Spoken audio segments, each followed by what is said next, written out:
Il revient encore dans Genèse chapitre 31, verset 13, je crois, là où il dit qu'il est le Dieu de la maison de Bétou. Bétou, ça veut dire la maison de Dieu. On vous a déjà défini cela. Donc, il dit que voilà, je suis le Dieu de ton père, le Dieu d'Abana, d'Iseka, de Yakuba. Et Massa cacha sa faute, il craignait de regarder Dieu. Voilà, parce qu'il craignait de regarder. Parce qu'il ne regardait pas Tatanzam, il regardait Congo. C'est Congo, l'archange. L'archange Congo. On vous a bien précisé au verset 2, c'est l'ange. Ce n'est pas Nzam qui est apparu à Massa.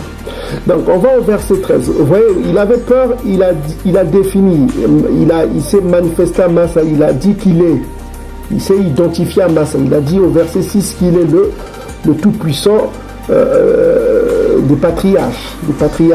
Il a cité en l'occurrence Abana, le père des enfants. Il a cité Iseka. Il a cité aussi Yakuba. Donc voilà. Donc, et puis là, au verset 13, il dit Massa dit à Congo, parce qu'il ne parle pas à Tatanzam, il traduit Dieu. Ce n'est pas Dieu qui est là, ce n'est pas Tatanzam. J'irai donc vers les enfants d'Isolélé et je leur dirai le Dieu de vos pères m'envoie vers vous, mais s'ils me demandent quel est son nom, que leur répondrai-je? Voilà, il dit que voilà, j'irai voir le peuple, ils vont me demander qui es-tu? Et quelle autorité t'envoie? C'est-à-dire, c'est la question qui se parle, parce que le mot Shem, et il se traduit Shem, nous on dit Nsemi, Nsemi, en Kikongo c'est Nsemi. Nsemi, ça veut dire monument, ça veut dire nom, ça veut dire quelque chose dont on se rappelle. D'ailleurs, même si vous allez dans les dictionnaires bibliques, on vous dit Shem, ça veut dire cela. Donc vous voyez ici Nsemi, ce qu'ils appellent Sham, on dit Sham. Donc Nsemi, vous voyez vous-même ici. On va zoomer un petit peu ici. Vous voyez ce que ça veut dire? Ça veut dire même, nom, réputation, gloire, nom, mémorial, monument, mémorial. Ça veut dire quelque chose dont on se souvient. C'est un mémorial. Tu comprends? C'est un souvenir, Nsemi. Voilà, Nsemi. Voilà, Nsemi. C'est quelque chose dont on se souvient. Chapitre 13. Donc on dit ici que voilà, il dit... donc il demande aux enfants, les enfants vont lui poser qui t'envoie, c'est quelle autorité, c'est qui t'envoie. Alors Dieu leur répondit encore à Massa, tu parleras ainsi aux enfants d'Isolélé, ok, l'Éternel, le Dieu de vos pères, ok. Donc on voit ici, l'Éternel, le Dieu de vos pères m'envoie, je suis le Dieu d'Iseka, de Yakuba, je vous envoie, voilà mon nom pour l'éternité, voilà mon nom de génération en génération. Donc ici, comme vous voyez vous-même, on donne le nom de Jéhovah qu'on vous a donné là. On donne le nom de Jéhovah. Donc on revient au verset 14. Verset 14, on dit ici, Dieu dit à Massa, je suis celui qui suis. Ok, je suis celui qui suis. Et il ajouta, c'est ainsi que tu répondras aux enfants d'Isolélé. Celui qui t'appelle je suis m'a envoyé. Ok, je suis m'a envoyé. Maintenant, le problème c'est que le mot je suis là, ça veut dire Hahaya. Ok, ça veut dire Hahaya m'a envoyé. Hahaya, Hahaya. Ça veut dire je suis, c'est le verbe être. Donc vous voyez vous-même. Nous sommes ici dans Hebrew, English Hebrew. Oui, c'est le verbe être. Haya. Vous voyez vous-même, c'est le verbe être. Vous avez ici le plus beau dictionnaire que vous pouvez avoir en hébreu français, hébreu araméen de Philippe Raymond. C'est un très bon dictionnaire que je conseille à tout le monde d'avoir. Et vous pouvez voir Haya. Oui, c'est un verbe. C'est le verbe quoi? Le verbe être. Ça veut même dire devenir, ça veut dire celui. Celui. Voilà, voilà. Page 100. Voilà, c'est un verbe. Hahaya. Vous ne pouvez pas faire du verbe être votre Dieu. En ifal, ça veut dire exister. Voilà, devenir. Tout ça. Ça veut même dire garder les moutons, quoi. Il dit qu'il s'identifie. Donc, il faut savoir les phrases, hein, les phrases en hébreu. En hébreu, on a quoi? On a ici ce qu'on appelle, on a ici le verbe, le sujet et le CO2. Ça veut dire complément d'objet direct. Voilà comment fonctionne l'hébreu. Il y a le verbe, le sujet et le complément d'objet. C'est les langues bantou, c'est pareil. Hein? Ok? Il y a le verbe, le sujet et le complément d'objet. Donc ici vous avez 1961, H19, c'est Haya, ça veut dire devenir, être, garder, celui, ça veut dire aussi celui. Hein. Donc ça c'est dans Exode chapitre 3, verset 14 que vous trouvez ça. Et vous avez le sujet c'est l'ange, n'est-ce pas? C'est Malek. Voilà. H43, 94, c'est les références que vous pouvez voir. 97. Ça veut dire ange, ça veut dire frère, ça veut dire roi aussi, parfois. Donc Exode chapitre 3, verset 2. Malek, ça veut dire chez les Bantous, mon frère Malek. Donc, il y a le complément d'objet direct qui est Isolélé. Ok? Isolélé. Je vous ai écrit en écriture Congo ancien. Voilà, en écriture Congo ancien. Donc, H34, H34 sur 78, Isolélé. Donc, c'est Exode chapitre 3, verset 15. Donc, il s'adresse à Isolélé. Maintenant, ce que les gens utilisent, ils prennent Ahaya là, ils se disent que son nom c'est Ahaya. Or, c'est un verbe. Un verbe a besoin d'un sujet. Il faut un sujet. Parce que tu ne peux pas dire que son nom c'est juste un verbe, parce que ce verbe-là est partout dans la Bible. Et ce verbe-là est toujours accompagné d'un sujet. C'est toujours accompagné d'un sujet. Tu ne peux pas dire que c'est son nom, parce que c'est un verbe seulement. Tu ne peux pas donner le nom d'un Dieu. Tu ne peux pas donner le verbe, de surcroît un verbe conjugué à la première personne, je suis. Bon, voilà. Donc là, on a un dictionnaire qui s'appelle Robert, micro-Robert, voilà, Robert, On va voir c'est quoi un verbe. Regardez vous-même, un verbe c'est quoi? Un mot qui exprime une action, un état, un devenir, qui présente un système complexe de formes. Ok? Donc un verbe exprime une action, un état ou un devenir. Un verbe c'est quelque chose de... ça exprime une action, un devenir. Ok? Donc tu ne peux pas qualifier le Tout-Puissant dans quelque chose... dans un verbe, c'est comme loba. Quand tu dis loba, c'est parler.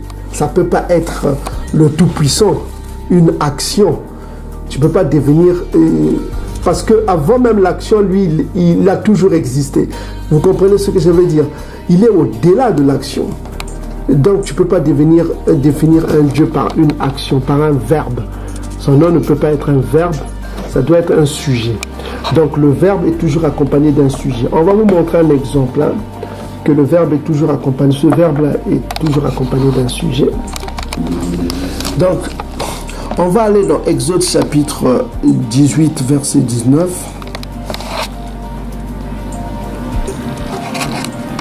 Ok. Donc vous allez Exode chapitre 18, verset 19. Vous allez vous-même lire chez vous. Ok. On est dans Exode chapitre 18, verset 19.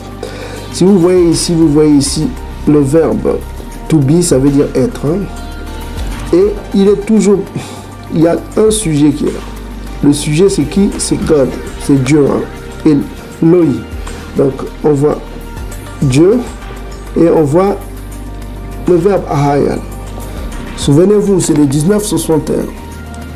1961, c'est la référence hébraïque. Les chiffres là, ça veut dire référence pour que vous regardez vous-même chez vous. Hein. Vous tapez seulement sur Google H19. Vous tapez sur Google H1961, ça vous donne la référence hébraïque. Donc vous voyez, c'est le nom là que certains prononcent que son nom a été Haya. Non. Ça, c'est un verbe. Vous voyez, c'est toujours précédé d'un sujet, Dieu. Ça peut pas être le nom. Puisque vous voyez même Dieu, God shall be with you. C'est-à-dire qu'il sera avec toi. Dieu sera avec toi. Donc, vous voyez, Hahaya. Hahaya. C'est ça la référence là. Donc, c'est toujours précédé d'un sujet. Tu ne peux pas prendre un verbe, faire de ton verbe un Dieu. C'est ridicule, c'est au-delà même de la bêtise, franchement. Parce que le verbe est toujours accompagné d'un sujet. Là, il se présente, il dit que je suis celui. Parce que Haya veut dire aussi celui. Hein? Ça veut dire celui, ça veut dire aussi être. C'est le verbe être. Là, il conjugue à la première personne dans Exode chapitre 3. Il dit qui il est. Maintenant, regardez, parce qu'il n'a pas fini sa phrase, parce qu'il va dire qui il est. Il va répéter le même mot qu'il a dit à Massa dans Exode chapitre 6. Et il va le répéter 2 fois. Parce qu'il parle avec il insiste encore. Regardez bien ce qu'il va. Donc vous voyez vous-même dans Exode chapitre 18, verset... dans Exode chapitre 18, verset 19, vous voyez bien que ce verbe-là est toujours accompagné d'un sujet Elohim. C'est-à-dire Dieu et Haya. Regardez Haya. C'est accompagné de Haya. Il y a le sujet et le verbe. C'est logique. Et il y a le complément qui est là, le peuple, le COD. Donc, on ne peut pas utiliser les verbes comme son Dieu. C'est au-delà de l'idiotie. C'est au-delà de l'idiotie. C'est incroyable que vous appelez votre Dieu Loba, alors que c'est un verbe en lingala. Liloba, ça veut dire la parole. Et quand on parle la parole s'est faite chair, on parle de Congo. C'est Isaiah qui s'est fait chair. Donc ce n'est pas Dieu dont on parle. Mais la parole s'est faite chair. Donc ça veut dire que Isaiah s'est fait chair dans le livre de Jean. Donc on revient encore. Comme on vous a dit ici, on vous a montré le tableau. En hébreu, le verbe, le sujet et le complément d'objet direct. Ok? Donc en français, dans les langues francophones ou anglophones, il y a le sujet, le verbe et le complément d'objet direct. On commence par le sujet, c'est un peu le contraire, quoi. Donc voilà, on ne peut pas utiliser un verbe sans le sujet. Donc mettez-vous dans la tête qu'il faut toujours un sujet. Alors le sujet ici, c'est Malek qui parle. Hein. C'est Malek qui parle, il s'exprime et il parle à la première personne, il dit que je suis. Ok, souvenez-vous dans Menoka, il a dit que son nom est secret. Et dans plusieurs prophéties, il a donné dans plusieurs prophéties que son nom est associé avec son peuple. C'est-à-dire son peuple porte son nom. Donc si vous cherchez son nom, regardez le nom de son peuple. Et vous trouverez son nom. C'est Congo. Ok, on vous a démontré dans les vidéos précédentes ce que veut dire Congo. C'est la vérité. Ça veut dire la ceinture. C'est un nom hébreu qui veut dire Kanga. Congo, plutôt, Congo vient du mot hébreu ceinture qui veut dire la vérité. Selon Éphésiens chapitre 6. On vous a déjà montré cela dans les vidéos précédentes. Son nom est la vérité en quelque sorte. Hein, il a d'ailleurs dit. Donc voilà, on vous a démontré ça que son nom c'est Congo. C'est la vérité. Ceux qui ont suivi nos vidéos le savent déjà. Donc on revient encore ici dans Exode chapitre 3. Regardez comment le Vatican au peuple. Donc voilà, on est ici. On répète encore, Moïse demanda qu'est-ce qu'il va dire aux enfants d'Israël. Et il dit que je suis celui qui suis. Donc verset 14. Et il ajouta, il dit Haya, Haya, Haya. Voilà quoi, il dit que je suis celui qui suis. Hein. Voilà quoi. Donc il utilise le verbe Haya. Ça veut dire que devenir, c'est être, quoi. Je suis. Il parle à la première personne. Vous comprenez bien, la première personne. Donc, il manque le sujet, puisqu'il dit que je suis. Mais tu es qui? C'est ça la question. Quand tu dis je suis, mais il y a un point d'interrogation. Who are you? Parce que quand tu dis je suis, il y a quelque chose qui manque là. Maintenant, il dit je suis. Il parle à la première personne. I am. Comme on dit en anglais, moon.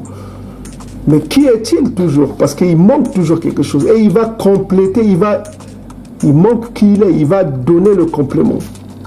Parce qu'il est le sujet, il s'exprime, il dit, on n'a que le sujet, le verbe, il manque le complément. Qui es-tu? Parce qu'on ne sait pas qui il est encore. Mais il va compléter pour dire qui il est. Il va compléter le Haya là. Il va dire qui il est au verset 15 et il va encore préciser au verset 16. Il va insister. Pourquoi il revient toujours à Exode chapitre 6, Exode chapitre 3, verset 6.